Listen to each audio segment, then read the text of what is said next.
ہماری عقل اس لائق نہیں ہے. کوئی کتنا بڑا مفتی صاحب کیوں علامۃ الدہر کیوں نہ ہو جائے, لیکن شہنشاہ بغداد کی عظمت کو نہیں سمجھ سکتے, ہے کہ نہیں بولو بھائی. لیکن آپ تو کچھ جاہل ایسے بھی نکلے, معلوم ہے, بتا دیں نہیں معلوم. ہمارے پڑوسی ملک میں یہ ہرے پگڑے والوں کا سرخانہ. ابھی 8-15 دن پہلے ہمارے پاس ایک کلپ آئی, کیمرہ والے کا بھائی سنیے. اس میں اس کا ایک چیلا ہے الیاس قادری, سمجھ گئے نا. اس کے نخرے دیکھیے, اللہ نے مرد بنایا ہے, عورتوں کی ایک نکلتا ہے. اس کی رمضان کی الوداع کی ویڈیو آپ دیکھیے گا, جیسے کسی عورت کا شوہر مر گیا ہو, رو رہی ہو, ایسا وہ روتا. اسلام میں رونے کا بھی طریقہ.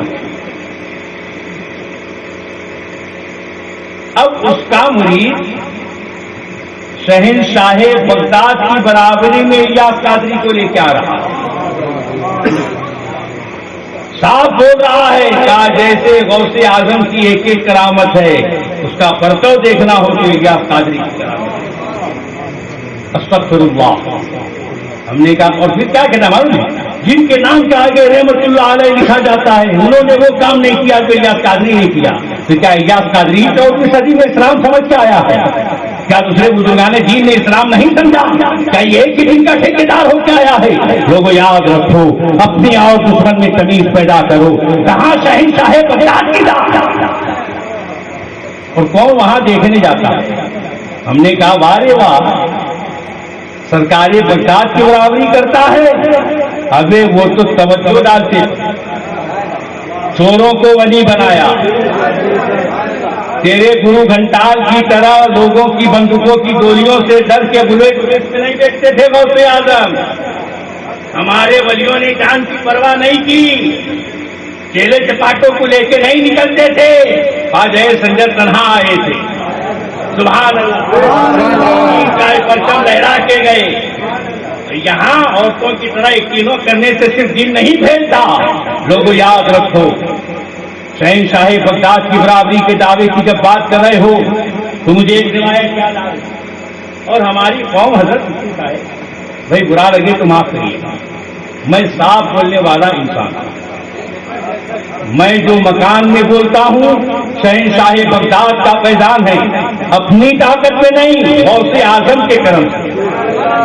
غوث اعظم کی طاقت پر جو مکان میں بولتا ہوں وہی میدان میں بولتا ہوں. آج ہماری قوم مسلم میں سنیت, ہمارے سنی اتنے بھولے بھالے کہ وہ لوگ تمیز ہی نہیں کر پاتے ہیں کہ صحیح کون ہے غلط ہے. اور اگر ان کو بتایا جاتا ہے کہ دیکھو دیکھو یہ ایسا بول کے گیا, ارے ہم صحیح کہتے ہیں. جتنی پگڑا پاتی ہے, چاہے سفید ہو چاہے ہرا ہو, علاوہ فتنے بازی کے یہ دونوں کے پاس کچھ نہیں. اب لوگوں کو سنتیں سکھانے آتے ہیں, لمبی لمبی گلے کی رگیں کھلا کھلا کے تقریر کرتے ہیں. خود کا باپ قاضی ہے, بیٹا سید بن کے چمک رہا ہے. سمجھ رہا اشارہ؟ اس سے پوچھو کون سے مدرسے میں پڑھنے گیا تھا, کہاں سے سند لایا. جودھ پور کی سرزمین پر یہی مالیگاؤں والا میرے استاد حضرت علامہ مفتی محمد عالمگیر مصباحی, اس کو چالو جلسے میں اسٹیج پر سے اس جاہل نے اتارا. ہم نے اسی وقت جودھ پور والی قوم سے بھی کہا تھا کہ مفتی عالمگیر اتنے سال سے اس نے کئی بچوں کو عالم دین بنا کر نکالا ہے, مفتی شرع بنا کے نکالا ہے. اس جاہل کے پلے سے پوچھو کہ تیرے پاس مولوی کی بھی سند ہے؟ یہ شیعوں کی روایت بیان کرنے والا، یہ ادھر کی ادھر لفاظی کر کے قاضی کی اولاد اپنے آپ کو سید بتانے والا، اپنے آپ کو غوث اعظم کا شہزادہ کہنے والا، ہمارے موبائل میں اس کا شجرا ہے، کوئی آ کے دکھا دے کہ کہیں غوث اعظم کا نام بھی نظر آ رہا ہے، آپ کو آرسی کا پڑھے لکھے کو فارسی کا ہم ثابت کرنے تیار ہے، لہٰذا آئے بیٹا کے تیور سنی ہو، آپ اہل بیت کو مانتے ہو مانو، اللہ آپ کو سلامت رکھے، سیدوں سے محبت کرو، لیکن پہلے دیکھو کہ سید النسب ہے کہ نہیں، اس کا شجرا مصطفیٰ سے ملتا ہے کہ نہیں، صرف منہ سے کہنے والا سید نہیں ہوتا، اہل بیت سے محبت کرو، یہ تو قرآن کا فرمان ہے، لیکن سنی صحیح العقیدہ جس کا شجرۂ نسب سیدہ فاطمہ سے ہوتے ہوئے، مولائے کائنات سے ہوتے ہوئے سرکار دو عالم تک پہنچتا ہو، ایسے سید کی تم نے تعظیم کی، قسم خدا کی، اسی خدمت کے لیے تو بریلی کے تاجدار نے دعا کی کہ دو جہاں میں خاتمے آئے، بریلی کے تاجدار نے ایسے سید النسب سیدوں کے لیے بتایا ہے، لہذا آئے غیور مسلمانوں اپنے تھے، ابھی بھی وقت ہے کہ اپنے اور دشمن میں تمیز پیدا کرو، اپنے اور غیر میں تمیز پیدا کرو، کوئی اچھا پگڑا پھاڑنے سے، لمبی لمبی چوڑے کرتے پہننے سے یہ نہیں ہو جاتا ہے، اللہ تعالیٰ ہم کو دین کی صحیح سمجھ عطا فرمائے۔ میں عرض کیا کر رہا تھا کہ شہنشاہ فریاد کی بات کر رہا تھا کہ آج کا یہ الیاس قادری کا چیلا کہتا ہے کہ غوث اعظم جیسے ہیں، میں کہوں گا ظالم گلبرگہ چلا جا، سنا ہے واقعہ، کہ ہو بندہ نواز گیسو دراز سرکار کی بارگاہ میں، بولو بھائی نہیں پسند آ رہا کیا؟ ختم کر دوں؟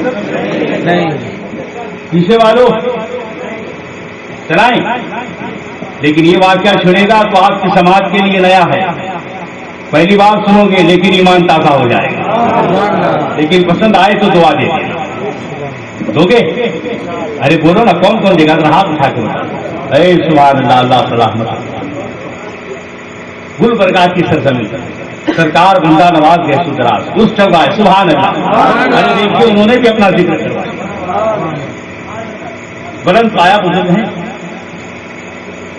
کبھی جاؤ گلبرگہ شریف میں ان کی بارگاہ میں حاضری کی، جب یہ گلبرگہ شریف پہنچے نئی نئی خانقاہ قائم کی، لوگوں کی بھیڑ بھاڑ لگنے لگی، صبح و شام لنگر بٹنے لگا،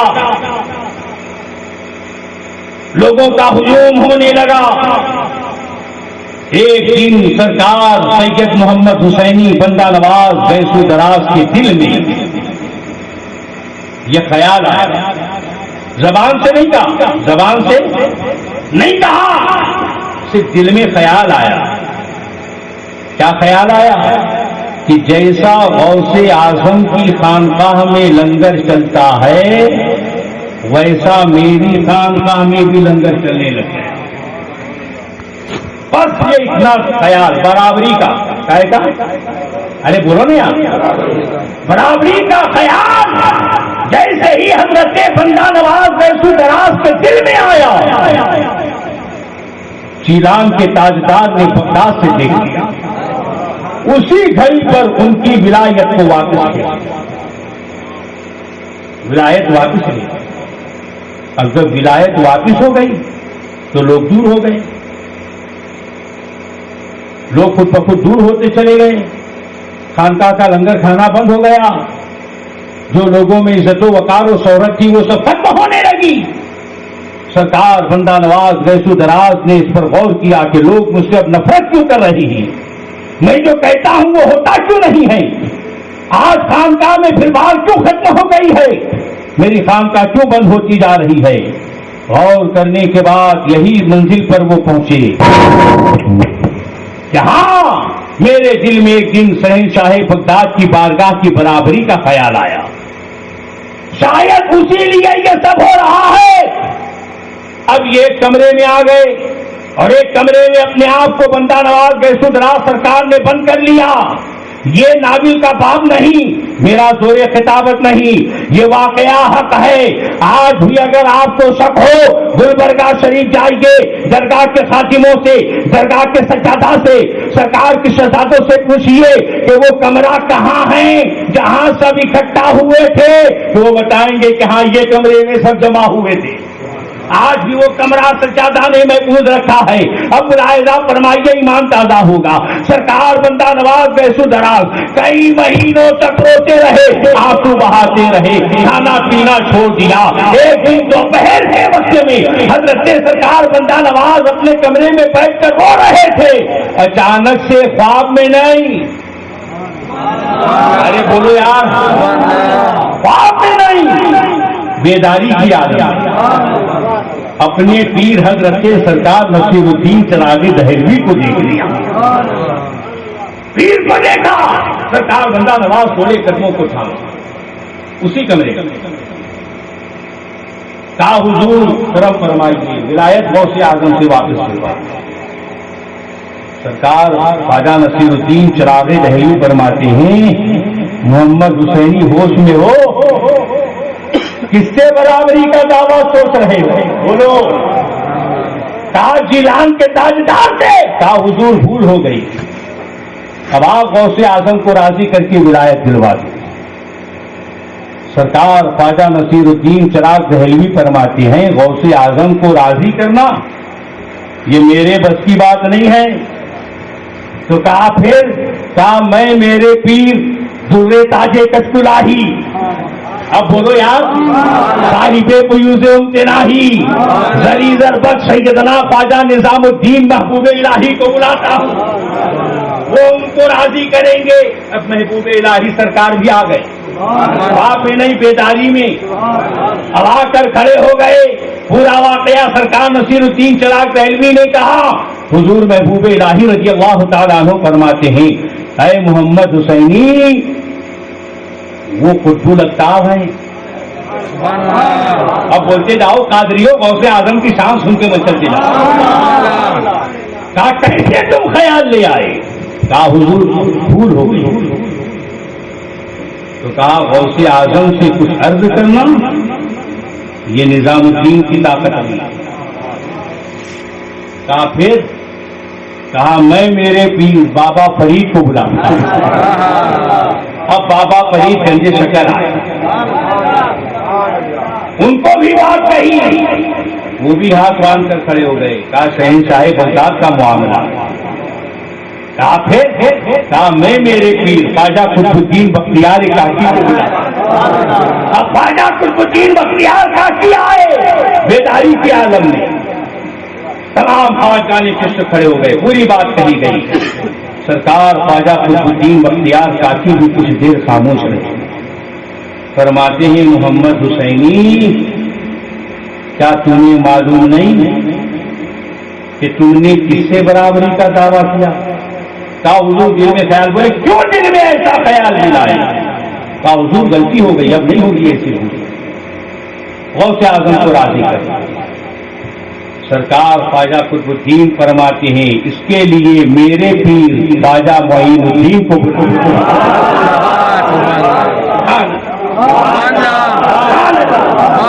اب غریب نواز آئے، سبحان اللہ، اب خواجہ چشت کھڑے ہو گئے۔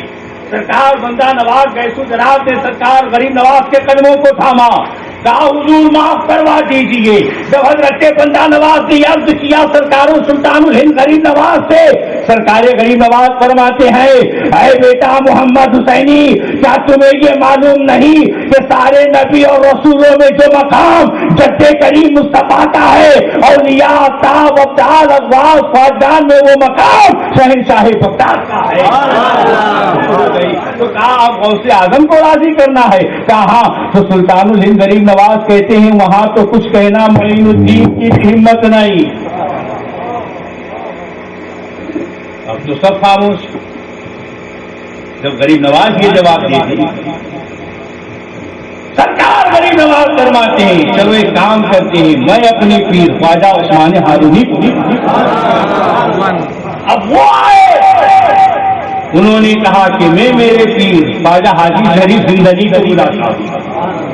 حاجی شریف آئے، انہوں نے کہا میں میرے پیر خواجہ قطب مودود چشتی کو بلاتا ہوں.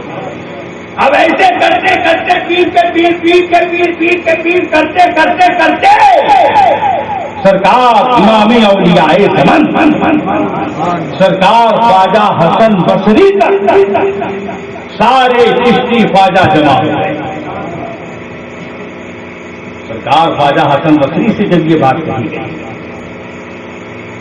تو فرمایا غوث اعظم کو راضی صرف اور صرف امام حسین ہی کر.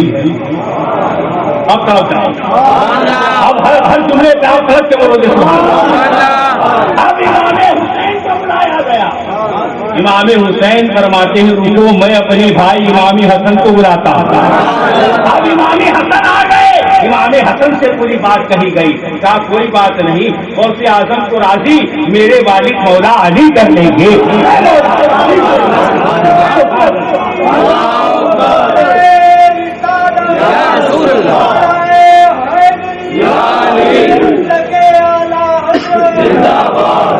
اب یہ ہو گیا مولائے کائنات آئے سبحان اللہ. رہے خیبر آئے سبحان اللہ. داماد پیغمبر آئے سبحان اللہ. مولا علی آئے. سارے اولیاء کھڑے ہو گئے. سرکار خواجہ حسن بصری نے کہا کہ سرکار ایسا ایسا معاملہ ہوا ہے. امام حسن کے عرض کیا تھا انہوں نے آپ کو بلوایا ہے اور سرکار مولائے کائنات فرماتی ہے کہ عبد القادر راضی ہو کر ولایت دے. یہ کام اللہ کی رسول.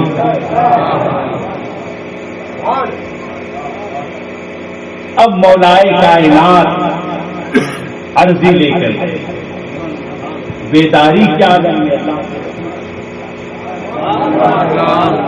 جیسے ہی سرکار تو عالم صلی اللہ تعالی علیہ وسلم کو کمرے میں تشریف فرما ہوئے سرکار بندہ نواز بیسو دراز کے ہاتھوں سے علم کا صبر کا علم چھوٹا گر گرا کر رو پڑے. اللہ کے رسول نے فرمایا محمد حسینی